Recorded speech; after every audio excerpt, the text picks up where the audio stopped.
Let's talk to Simon Calvert now, Deputy Director of the Christian Institute, because there's another story that came across the desk earlier on today. England could follow Scotland and Wales in banning corporal punishment by parents. Let's see what Simon has to say about it. Simon, very good morning to you.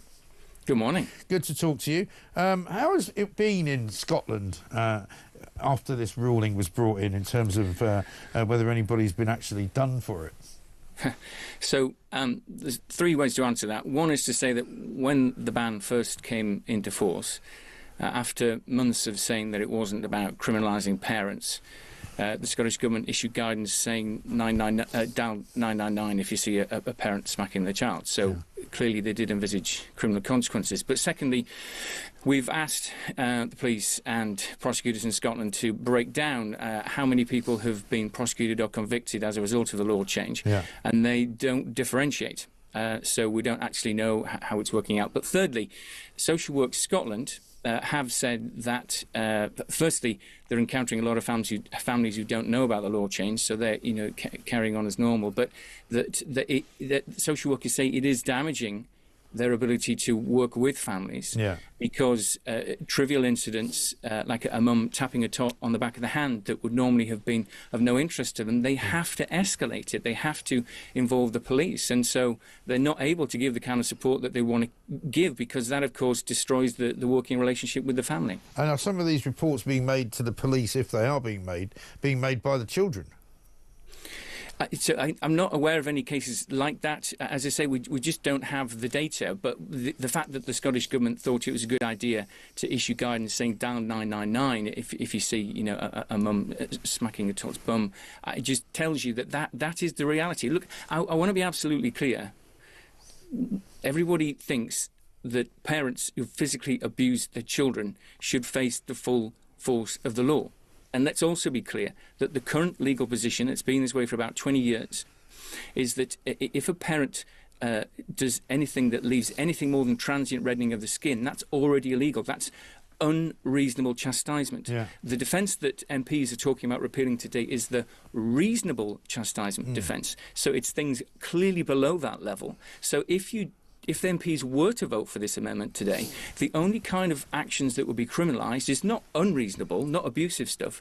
The only things that would be criminalised are reasonable actions. And in fact, in Wales, before they flipped on the issue, the government were warning that abolishing the reasonable chastisement defence would mean that a parent wrestling an uncooperative toddler into a car seat would technically be committing assault and could face prosecution. That was the government's own warning. So we just have to be realistic about what this amendment today would mean. Excuse me, would mean in practice. I mean, the trouble is, isn't it, whenever you try and legislate for things which otherwise are basically covered, particularly in the most egregious forms of it, because I see in the story that I'm reading here, they mention that awful case of 10-year-old Sarah Sharif, who was beaten, almost every single day of her young life by a ghastly, horrible, cruel father. There were rules about that. Had those rules been properly followed, she would still be alive today, but they were not followed. And so, for people to say that, well, people's attitudes have changed now, because they've tried to do this once before, I think, and it didn't go through, did it? I'm not sure people's attitudes have changed. As you say, there's perfectly good laws in place already to prevent parents from abusing their children. The hard part about that is making sure that the authorities know about it when it's happening.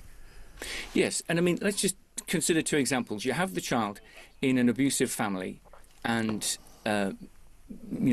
social workers are aware. And then you have a child in a family where it's not an abusive family. It's a good, well-adjusted family, loving relationships.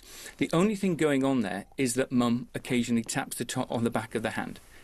The idea that police and social work resources are directed at that family, and therefore, of necessity, there are less resources available for the family that really needs the help. That's the kind of reality that we have to think about. And, the MP that's proposing this amendment today, by all accounts, she's a very decent person, and I'm sure she's well-intentioned. So I'm not casting aspersions on her motives. But the reality of what this would mean is, I fear, less help for children that need it. And, creating an injustice, prosecuting a mum for doing something completely harmless does nothing whatsoever to help children in families where there is real abuse going on. Yeah, no, I couldn't agree more. Simon, good to talk to you. Thank you very much indeed. Simon Calvert, the Deputy Director of the Christian Institute.